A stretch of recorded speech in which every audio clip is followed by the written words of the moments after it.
Before I start off in thanking everybody, Eli, why'd you have to bring up the Super Bowl once again? Now my neck is starting to hurt. It's starting to tighten up a little bit.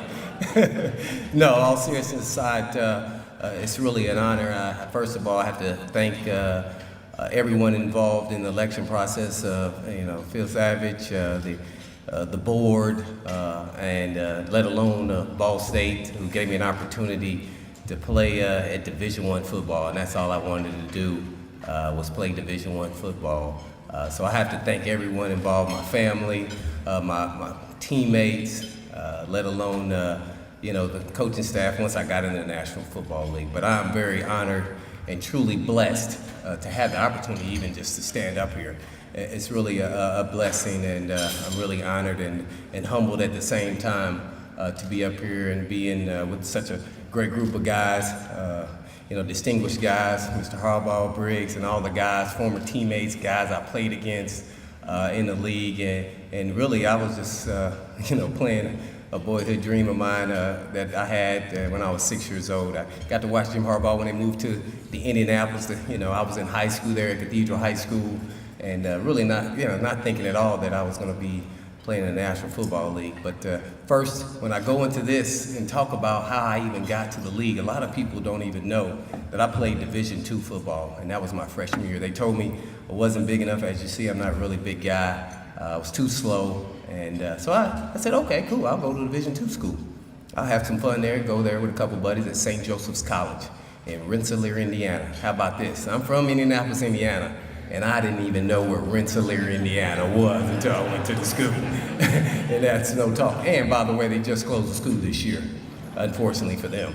I played there, had a good time. About my fourth game in, NFL scouts told me that I think you have a shot of playing in the National Football League.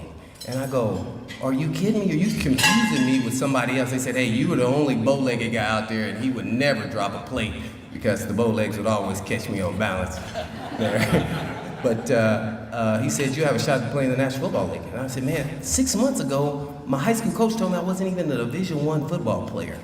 He said, hey, man, I think you have a shot. So come season in, 4 games later, season's over, and make Division II All-American. And I was like, oh, well, maybe that guy maybe knew what he was talking about. So I'll go back to my high school coach, who said I wasn't a Division I player. That's the type of personality I had to set him down, and said he was also the president of my high school there, Coach McGillen. He said, am I a Division I football player now? He said, absolutely. And he said, you can go to Indiana State, which didn't really have a good football program. You can go to IU, get to compete at the Big Ten. He said, but you probably wouldn't start till your next 2 years. Or you can go to Ball State and start right away. I said, sign me up, that's where I'm going. And the rest is kind of history. I walked on there, one semester the rules were there, I had to sit out and prove my worth, and started 3 years at Ball State, and then next thing you know, I'm getting invited to the Blue Gray, the Senior Bowl, and the Combine, and man, I still didn't want to believe it, but I tell you what, once I got to the Senior Bowl, it got me to a point where I was confident in my abilities, but it took it to overdrive. And I say that because it gave me some self-assurance and confidence. It's almost like when you plant that seed and you know it's going to grow, but then all of a sudden you pour that water on top, and all of a sudden then it kind of explodes. Well, that's kind of what the Senior Bowl did for me, because I watched all those guys at Ball State, Saturday night, watching them on TV, all those guys that go to Arizona and Michigan. Like, man, I don't know if I'm as good as those guys, man. I don't know, man. Then all of a sudden you line up and you start competing. And I was going to compete, whether win, lose, or draw, whether I won or lost. Each day I got better and better and better. And guess what? My confidence grew and got bigger and bigger. And by the end of the week, I'm like, hey man, these guys are good, but guess what? I think I'm gonna be just as good, and I may be better. And to that, I want to thank the Senior Bowl for giving me the opportunity, even just to invite me there, because I think I got invited by accident. I think they might have got confused with me and somebody else because I had that cardinal on my helmet. They might have thought it was somebody else, but no, just kidding, all jokes aside. I really had a great time, and I'm truly honored, and I had to tell that story because a lot of people, your mind is a powerful thing. And if you believe that you can be something, I tell you what, I believed it, I didn't talk about it, I was all about it.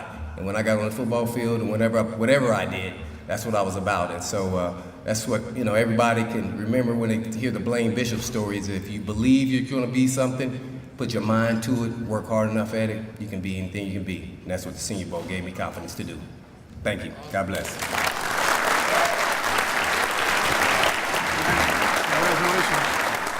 Congratulations.